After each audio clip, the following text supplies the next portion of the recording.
عليكم ورحمة الله وبركاته. الحمد لله وكفى وسلام على عباده الذين اصطفى أما بعد. أعوذ بالله من الشيطان الرجيم. بسم الله الرحمن الرحيم. سبحان الذي أسرى بعبده ليلا من المسجد الحرام إلى المسجد الأقصى. صدق اللہ العظیم. محترم بزرگوں اور دوستوں،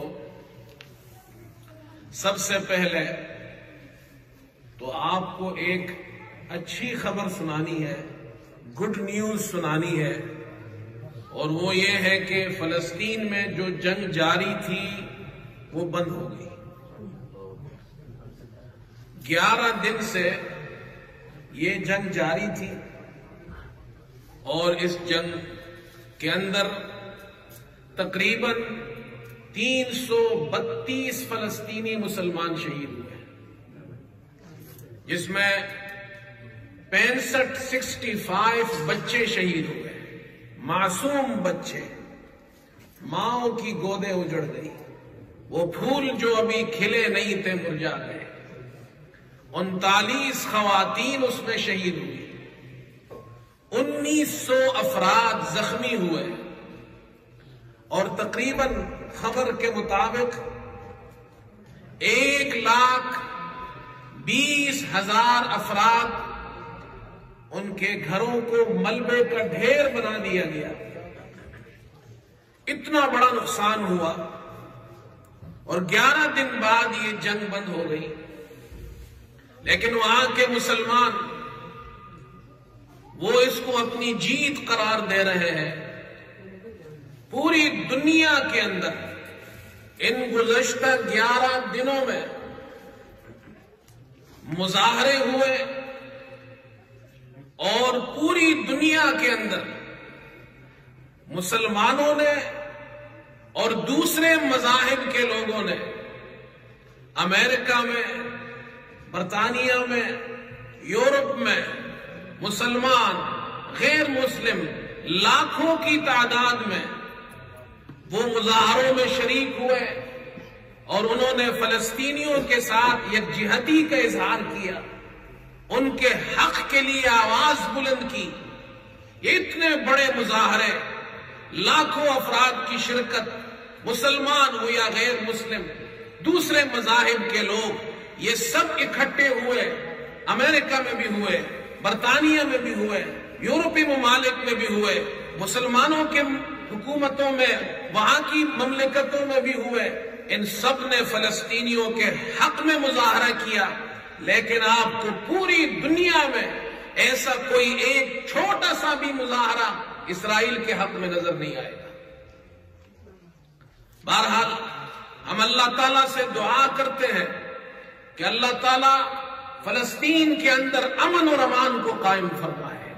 اللہ تعالیٰ مسجد اقصی کی حفاظت فرمائے. مسجد اقصی مسلمانوں کے دلوں میں ہے. مسجد اقصی ہمارے دلوں کی دھڑکن ہے. مسلمان مسجد اقصی سے کبھی بھی دستبردار نہیں ہو سکتے. مسلمان مسجد اقصی کو نہیں بھول سکتے ہیں. مسلمان چاہے دنیا کے کسی بھی ایک کونے میں رہتا ہو، اس کا مسجد اقصی سے وہ عقیدت ہے، وہ تعلق ہے، وہ کبھی ختم نہ ہونے والا تعلق ہے. یہ وہ مسجد ہے، یہ وہ مبارک سرزمین ہے جہاں رسول کریم صلی اللہ علیہ وسلم معراج کی شب تشریف لے گئے، اور آپ کی ابتدا میں کم و بیش 1,24,000 انبیاء علیہ السلام نے نماز ادا کی. آپ امام الانبیاء بنے، اور 1,24,000 کم و بیش انبیاء نے آپ کی ابتدا میں نماز پڑھ کر یہ بتایا کہ آج سے بنی اسرائیل کی امامت ختم ہوئی، بنی اسماعیل کی امامت شروع ہوئی، جو قیامت تک باقی رہے گی. ختم نبوت، اللہ نے آپ پر نبوت کو ختم فرمایا. امام الانبیاء آپ قیامت تک کے لیے ہیں. یہ مسلمانوں کا اس مسجد سے تعلق کہ یہ مسلمانوں کا قبلہ اول رہا. مدینہ منورہ میں ہجرت کے بعد تقریباً 16 یا 17 مہینے مسلمانوں نے بیت المقدس کے طرف رخ کر کے نماز پڑھی ہے۔ یہ مسلمانوں کا قبلہ اول ہے۔ رسول کریم صلی اللہ علیہ وسلم اس سرزمین پر مسجد اقصی تشریف لائے، یہاں سے آسمانوں پر گئے اور معراج اللہ نے آپ کو عطا فرمائی، اسی رات پھر واپس تشریف لائے، پھر مسجد حرام پہنچے۔ میں اس حوالے سے 2-3 باتیں عرض کرنا چاہتا ہوں۔ ایک مسکنسیپشن ہے کچھ لوگوں کے اندر، کچھ لوگ سوالات کرتے ہیں، مسجد اقصی پر سوالات اٹھاتے ہیں، اور یہ مسلمانوں کو، ہمارے نوجوانوں کو کنفیوز کیا جا رہا ہے۔ اور ان سوالات میں سے ایک سوال یہ اٹھایا جاتا ہے کہ یہ مسجد اقصی مسلمانوں کی نہیں، یہ مسلمانوں کی کیسے ہو سکتی ہے؟ اور کہا یہ جاتا ہے کہ معراج کی شب جب حضور صلی اللہ علیہ وسلم مسجد حرام سے مسجد اقصی گئے تو کہتے ہیں جی مسجد اقصی تو وہاں موجود ہی نہیں تھی۔ مسجد اقصی تو بعد میں جب حضرت عمر رضی اللہ تعالیٰ عنہ نے بیت المقدس فتح کیا تو انہوں نے مسجد اقصی کی تعمیر کی، تو مسجد اقصی تو موجود نہیں تھی، تو پھر معراج میں حضور صلی اللہ علیہ وسلم مسجد اقصی میں کیسے گئے، وہاں کیسے نماز پڑھی؟ آپ میری بات سمجھ رہے ہیں؟ یہ سوالات اٹھائے جاتے ہیں، ہمارے نوجوانوں کو گمراہ کیا جا رہا ہے، ان کے دلوں سے یہ بات نکالنے کی کوشش کی جا رہی ہے کہ مسجد اقصی مسلمانوں کی نہیں ہے، مسجد اقصی تمہاری نہیں ہے۔ تو یاد رکھیے اس بارے میں ایک بات، یہ جتنے نوجوان بیٹھے ہیں اپنے اندر اس بات کو محفوظ کر لیں، اچھی طرح اسے یاد رکھیں۔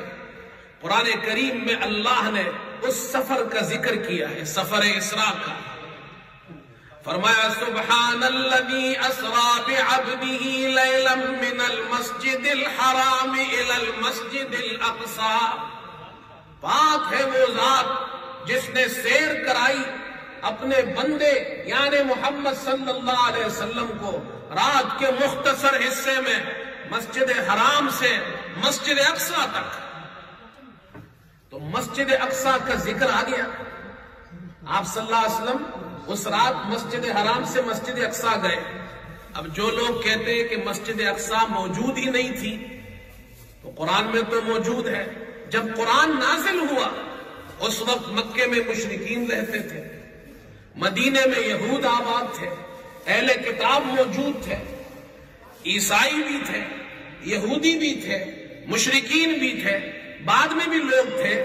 جب قرآن میں اللہ نے کہا کہ ہمارے پیغمبر کو ہم نے سیر کرائی مسجد حرام سے مسجد اقصی، تو اگر مسجد اقصی موجود نہیں تھی تو مشرکین یہ اعتراض کر سکتے تھے کہ مسجد اقصی موجود ہی نہیں ہے تو آپ وہاں گئے کیسے ہیں؟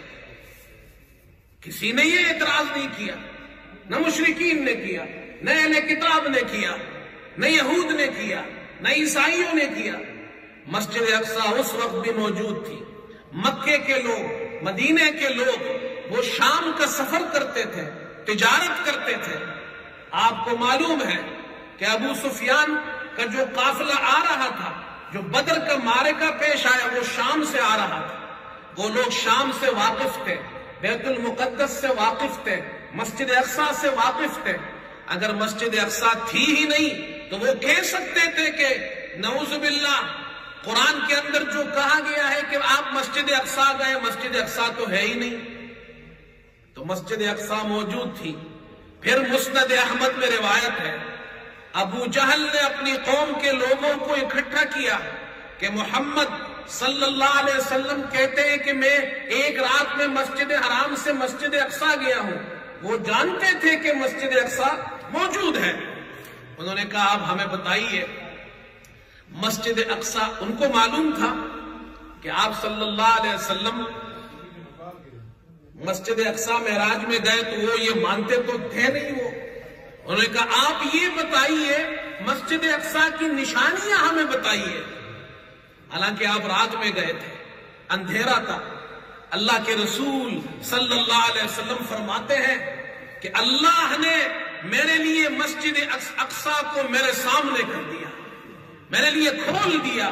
وہ جو پوچھتے جاتے تھے مجھے مسجد اقصی نظر آ رہی تھی، میں ان کو بتاتا جاتا تھا، یہاں تک کہ رسی رکھنے کی جگہ بھی میں نے ان کو بتائی۔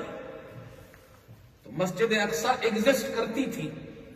ہاں یہ بات ہے کہ مسجد اقصی اس وقت رومیوں کی حکومت تھی، عیسائیوں کی حکومت تھی، اپنی اصلی حالت میں نہیں ہوگی، کھنڈرات میں ہوگی۔ اس لیے کہ مسجد اقصی اور بیت المقدس کو کئی مرتبہ بادشاہوں نے حملہ کر کے اسے منہدم کیا ہے۔ 6 مرتبہ تاریخ میں مسجد اقصی اور بیت المقدس کو شہید کیا گیا ہے بادشاہوں نے۔ حضرت سلیمان علیہ السلام کے بعد مصر کا ایک بادشاہ تھا، اس نے بیت المقدس پر حملہ کیا، شہر کو ویران کیا، مسجد کو منہدم کیا۔ اس کے 400 سال بعد پھر مصر کا ایک بادشاہ آیا، اس نے دوبارہ مسجد اقصی کو ویران کیا، بیت المقدس کو وہ جناب اس نے وہاں کے شہروں کو لوٹا، ان لوگوں پہ ظلم کیا، ویران کر دیا اسے۔ پھر اس کے کچھ عرصے بعد بخت نصر بابل کا بادشاہ تھا، وہ آیا، اس نے دوبارہ بیت المقدس پہ حملہ کیا، مسجد کو منہدم کر دیا۔ جاتے ہوئے وہی جو پرانا حکمران تھا اسے حاکم بنا دیا، اپنے ماتحت کر دیا۔ کچھ سالوں بعد ہی ان لوگوں نے پھر بغاوت کی، بخت نصر نے پھر حملہ کیا، پھر بیت المقدس کو اجاڑ دیا، مسجد کو ویران کیا، ان لوگوں کو قیدی بنا کر بابل لے گیا۔ یہ 4 مرتبہ ہو گئے۔ اور پھر ایک ایرانی بادشاہ نے بخت نصر پہ حملہ کیا، بابل کو فتح کیا اور یہودیوں کو شام جانے کی، فلسطین جانے کی اجازت دی، یہ پھر آباد ہو گئے۔ 5ویں مرتبہ ایک بادشاہ تھا انطاکیہ جس نے بنایا تھا، اس نے پھر بیت المقدس پہ حملہ کیا اور مسجد کو مسمار کیا، منہدم کر دیا۔ اس کے بعد روم کی حکومت آئی، رومیوں کی۔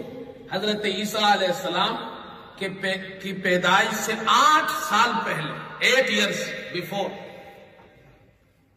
عیسیٰ علیہ السلام پیدا ہوئے، اور پھر ان کی اللہ نے جب ان کو آسمانوں پر زندہ اٹھایا تو ان کی رفع الی السماء کے بعد 40 سال گزرے تو ان لوگوں نے پھر روم کا جو بادشاہ تھا، تیتس اس کا نام تھا، اس سے بغاوت کی، اس نے پھر حملہ کیا۔ رومی ابھی تک عیسائی نہیں بنے تھے، رومی اس وقت تک عیسائی نہیں بنے تھے۔ روم کے لوگ تو قسطنطین جو پہلا بادشاہ تھا وہ عیسائی بنا تھا، یہ تو مشرک لوگ تھے۔ اس نے پھر حملہ کیا، بیت المقدس کو ویران کیا، مسجد کو اجاڑ دیا، کھنڈرات میں بن گئی، اور حضرت عمر رضی اللہ تعالی عنہ کے زمانے تک یہ ویران رہی مسجد، اس لیے کہ رومیوں کی حکومت تھی۔ پھر بعد میں وہ رومی بھی عیسائی بن گئے۔ حضرت عمر رضی اللہ عنہ نے جب بیت المقدس فتح کیا تو وہ رومیوں کے پاس تھی، ان کے پاس نہیں تھی۔ تو یہ تاریخ آپ سامنے رکھیں کہ بیت المقدس مسجد اقصی موجود تھی، منہدم کر دی گئی، کھنڈرات کی شکل میں تھی۔ آپ صلی اللہ علیہ وسلم جب تشریف لے گئے بیت المقدس تو مسجد اقصی موجود تھی، وہیں آپ نے اقتدا کر، نماز میں آپ کی اقتدا انبیاء علیہ السلام نے کی۔ اگر موجود نہ ہوتی تو مشرکین تو اعتراض کرتے کہ قرآن تو پھر نعوذ باللہ یہ کیسے سچا ہو سکتا ہے جب مسجد اقصی ہے ہی نہیں اور آپ کہہ رہے میں مسجد اقصی گیا۔ تو یہ بات ذہن میں رکھیں، مسجد اقصی پہلے سے موجود تھی۔ پھر حضرت عمر رضی اللہ تعالیٰ عنہ نے جب بیت المقدس فتح کیا تو آپ نے اس جگہ پھر نماز کی جگہ بنائی۔ بعد میں عبد الملک بن مروان جو خلیفہ گزرا ہے، اس نے یہ جو ابھی مسجد ہے یہ اس نے بنائی ہے، میں نے وہ مسجد دیکھی ہے الحمدللہ، اور بہت بڑا احاطہ ہے، 36 ایکڑ پر مشتمل ہے وہ جگہ، جس میں وہ مسجد بھی ہے اور اس کا جو صحن ہے یہ سارا فلسطین کے لوگ کہتے ہیں یہ اقصی کا حرم ہے. اس میں قبۃ الصخرہ بھی ہے جس کو ڈوم آف دا روک کہتے ہیں. کہا جاتا ہے وہاں کے لوگ یہ کہتے ہیں آپ صلی اللہ علیہ وسلم جب معراج پر تشریف لے گئے تو وہ جو صخرہ جو چٹان ہے اندر روک وہاں سے آپ معراج پر تشریف لے گئے. ایک طرف مسجد براق ہے وہ جگہ جہاں براق باندھا گیا تھا. ایک طرف مسجد مروانی ہے جو زیر زمین ہے بعد میں دریافت ہوئی ابھی کچھ سالوں پہلے. ایک طرف مسجد جو اوپر بنائی ہے اس کے نیچے جو اصل مسجد ہے وہ نیچے ہے پرانی. اس کے اندر اتنے بڑے بڑے پتھر ہے کہ یہاں سے لے کر وہاں تک ایک پتھر ہے جو حضرت سلیمان علیہ السلام نے جنات سے تعمیر کروائی تھی. تو مسجد اقصی ایگزسٹ کرتی تھی اور معراج میں آپ نے اسراء میں وہاں نماز پڑھی ہے, انبیاء نے آپ کے پیچھے نماز پڑھی ہے. ہمارا مسجد اقصی سے تعلق ہے. پھر ایک بات یہ بھی مسکنسیپشن ہے, ہمارے بعض لوگ یہ سمجھتے ہیں اور یہ کہا بھی جاتا ہے کہ مسجد اقصی کی تعمیر تو حضرت سلیمان علیہ السلام نے کی ہے. کچھ لوگ تو ایسے بھی اللہ معاف فرمائے, ایک خاتون منسٹر تھی کچھ عرصہ پہلے, آپ نے بھی اس کا بیان سنا ہوگا. اس نے کہا تھا کہ جی بیت اللہ ہمارا ہے اور یہ بیت المقدس مسجد اقصی ان کی ہے, یہ ان کو دے دو. اور کچھ لوگ یہ کہتے ہیں جی بیت المقدس مسجد اقصی حضرت سلیمان علیہ السلام اس کے فاؤنڈر ہے, بانی ہے. یاد رکھیے حضرت سلیمان علیہ السلام مسجد اقصی کے فاؤنڈر نہیں ہے. He is not the founder of Masjid al-Aqsa. Sulaiman alayhi salam, he rebuilt the Masjid al-Aqsa. Ibrahim alayhi salam, he is not the founder of Baytullah. He rebuilt the Baytullah. Who is the founder of Baytullah and Masjid al-Aqsa? کون ہے مؤسس, کون ہے بانی بیت اللہ کا, مسجد اقصی کا؟ تو مسلم شریف کی روایت ہے, ابو ذر غفاری فرماتے ہیں میں نے حضور صلی اللہ علیہ وسلم سے پوچھا کون سی مسجد سب سے پہلے روئے زمین پر بنائی گئی؟ آپ نے فرمایا مسجد حرام. پھر پوچھا آپ سے دوسری کون سی مسجد اس کے بعد بنائی گئی؟ فرمایا مسجد اقصی. پھر صحابی نے ابو ذر نے پوچھا کم بینہما, ان کے درمیان کتنا فاصلہ ہے؟ فرمایا 40 سال. اب اگر حضرت سلیمان علیہ السلام نے مسجد اقصی بنائی ہے کوئی یہ کہے اور ابراہیم علیہ السلام نے بیت اللہ بنایا ہے تو ان کے درمیان تو 1000 سال کا فاصلہ ہے. اور اللہ کے رسول تو فرما رہے مسجد اقصی اور بیت اللہ کی تعمیر کے درمیان 40 سال کا فاصلہ ہے. اس کا مطلب یہ ہے ابراہیم علیہ السلام he is not the founder of بیت اللہ, he rebuilt the بیت اللہ. The founder of بیت اللہ is Adam علیہ السلام. He is the first person who built the house of Allah in Makkah. Then later on Ibrahim alayhi salam, he rebuilt the house of Allah with his son Ismail alayhi salam. Adam alayhi salam is the first person who built Masjid al-Aqsa after 40 years, as Prophet Muhammad sallallahu alayhi wasallam said in hadith. And then Ibrahim alayhi salam and his son Yaqub alayhi salam, Ishaq alayhi salam, they rebuilt the house of Allah, Masjid al-Aqsa. So Sulaiman alayhi salam, he is not the founder of Masjid al-Aqsa. Ibrahim alayhi salam, he is not the founder of Baytullah. The founder of both masajid are Adam alayhi salam. Adam alayhi salam, he built the house of Allah in Mecca, and after 40 years he is the house of Allah, built the house of Allah, Masjid al-Aqsa in Palestine. But most of our people, they don't know this history. یہ ہمارے لوگ اس کو نہیں جانتے ہیں, وہ یہ سمجھتے ہیں سلیمان علیہ السلام نے بنائی ہے. Then اس کے بعد بنی اسرائیل, یہ مصر میں کئی صدیاں بنی اسرائیل مصر میں رہے. جب حضرت یوسف علیہ السلام مصر کے حکمران بنے تو حضرت یعقوب علیہ السلام اور ان کی اولاد یہ سب وہاں چلے گئے مصر، فلسطین سے. صدیوں یہ بنی اسرائیل وہاں رہے. What does it mean اسرائیل؟ اسرائیل یہ حضرت یعقوب علیہ السلام کا لقب ہے. یعقوب علیہ السلام, his laqab is Israel, and it means Abdullah. And his children are known by his name Israel, Banu Israel. He had 12 sons. They moved from Baytul Muqaddas to Egypt, Misr, and they lived there for centuries. Yusuf alayhi salam, he was there, as you know, in Surah Yusuf, Allah has mentioned. So they moved there in Misr, Egypt. And after many years, centuries, Musa alayhi salam was born there. Musa alayhi salam وہاں پیدا ہوئے مصر میں. یہ بنی اسرائیل کے 12 قبیلے یعقوب علیہ السلام کی 12 اولاد سے بنے ہیں. یہ مصر میں رہتے تھے. پھر فرعون غرق ہوا. موسیٰ علیہ السلام ان کو لے کر نکلے, میدان تیہ میں پہنچے تو کہا یا قوم ادخلوا الارض المقدسة التي كتب الله لكم. موسیٰ علیہ السلام said to them, okay, go to your place. Your place is Baytul Muqaddas, not Egypt. You have to do jihad. لیکن ان لوگوں نے انکار کر دیا. انہوں نے کہا کہ اذهب انت وربك فقاتلا انا هاهنا قاعدون. آپ اور آپ کا رب جائیے, آپ قتال کیجئے, ہم تو یہاں بیٹھے ہوئے. یہ لوگ they did not want to go to Baytul Muqaddas.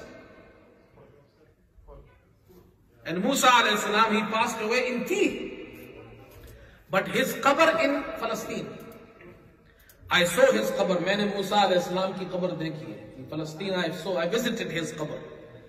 I visited the qabr of Ibrahim alayhi salam, and Al-Khalil, his son Ishaq alayhi salam, his wife Sarah radiyallahu anha.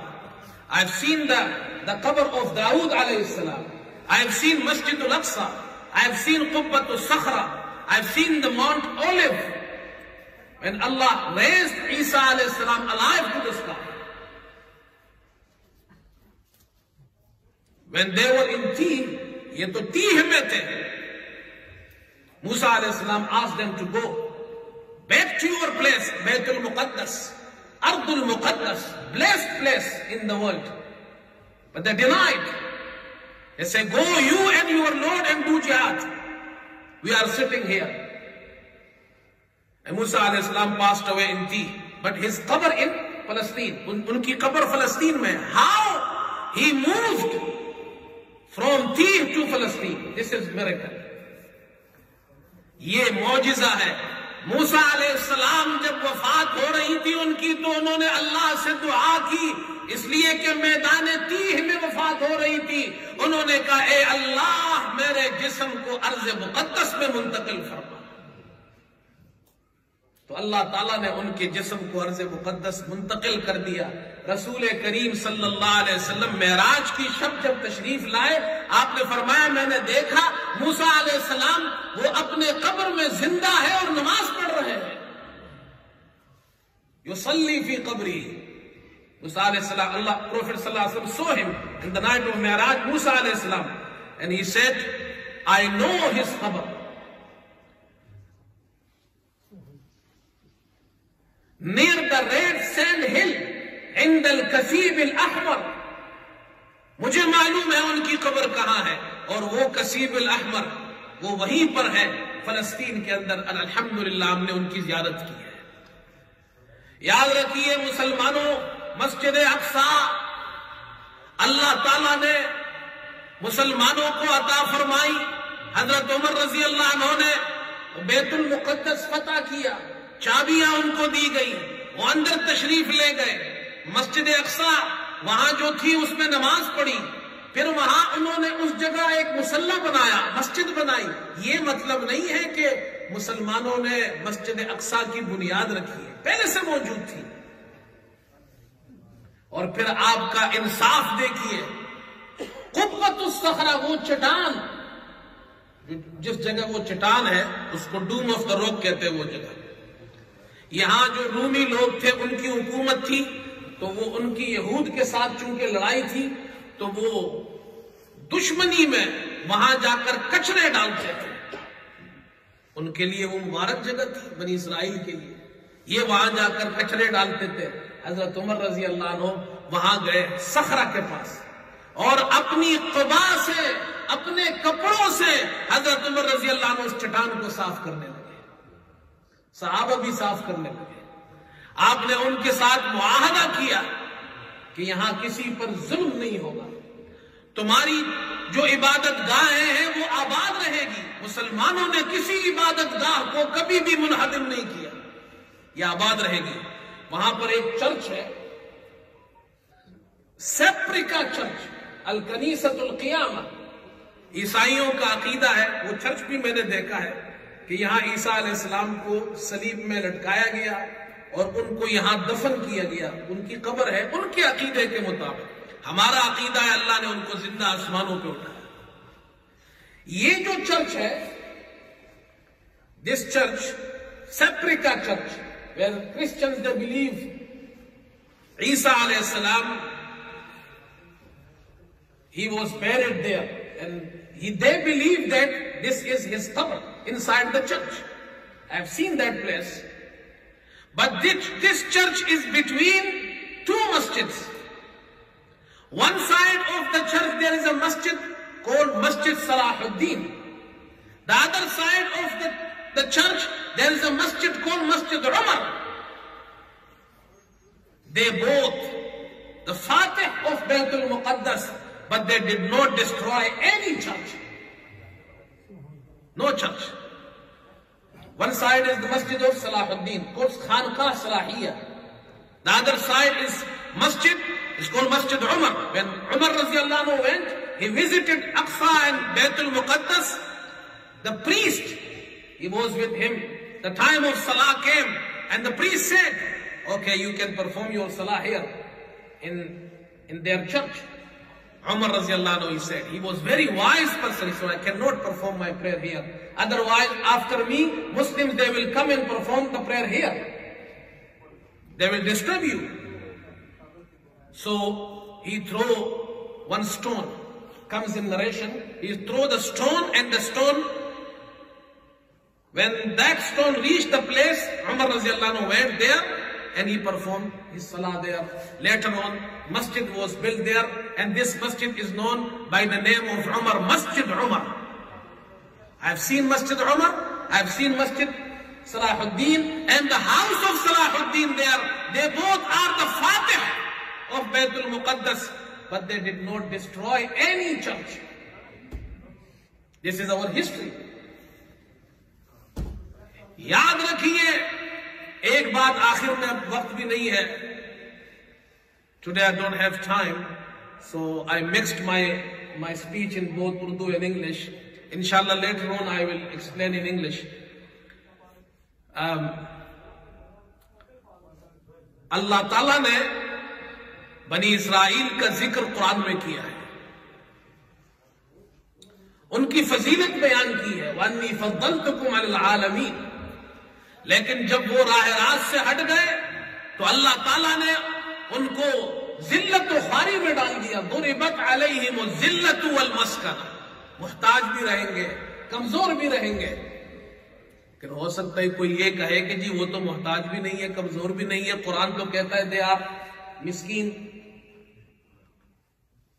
But they are not miskin, they are not poor, they are not weak. The Quran says ضُرِبَتْ عَلَيْهِمُ الذِّلَّةُ وَالْمَسْكَنَةُ. What does it mean? The answer is in Surah Al-Imran. ضُرِبَتْ عَلَيْهِمُ الذِّلَّةُ أَيْنَمَا ثُقِفُوا إِلَّا بِحَبْلٍ مِّنَ اللَّهِ وَحَبْلٍ مِّنَ النَّاسِ. اللہ نے کہا یہ جو بنی اسرائیل ہے، یا تو یہ اللہ کی عبادت کرنے لگ جائے، حبل من اللہ، اللہ کی بندگی کرے تو نجات پالیں گے، یا حبل من الناس، لوگوں کے ذریعے نجات پالیں گے. کوئی ملک ان کی سپورٹ کرے، کوئی حکومت ان کو سپورٹ کرے، کوئی طاقت ور حکمران ان کو سپورٹ کرے، حبل من الناس، ورنہ ان کی اپنی کوئی طاقت نہیں ہے. So there are two ways for Bani Israel for their success, to come out from the poverty, to come out from the weakness. Allah Azza wa Jal says, Hablum min Allah wa hablum min al-nas. What is Hablum min Allah? To become the slave of Allah. What is Hablum min al-nas? Somebody will support. But Allah sent only one rope for Muslims. Ya ayyuhalladhina amanu ittaqullaha haqqa tuqatih wa la tamutunna illa wa antum muslimun wa'tasimu bihablillahi jami'an. مسلمانوں کے لیے صرف ایک رسی اللہ نے اتاری ہے، تم سب متفق ہو جاؤ، مجتمع ہو جاؤ تو کامیاب ہو گئے. ہمارے لیے یہ نہیں ہے کہ کوئی آپ کو سپورٹ کرے، ہمارے لیے یہ رسی اللہ نے نہیں اتاری ہے.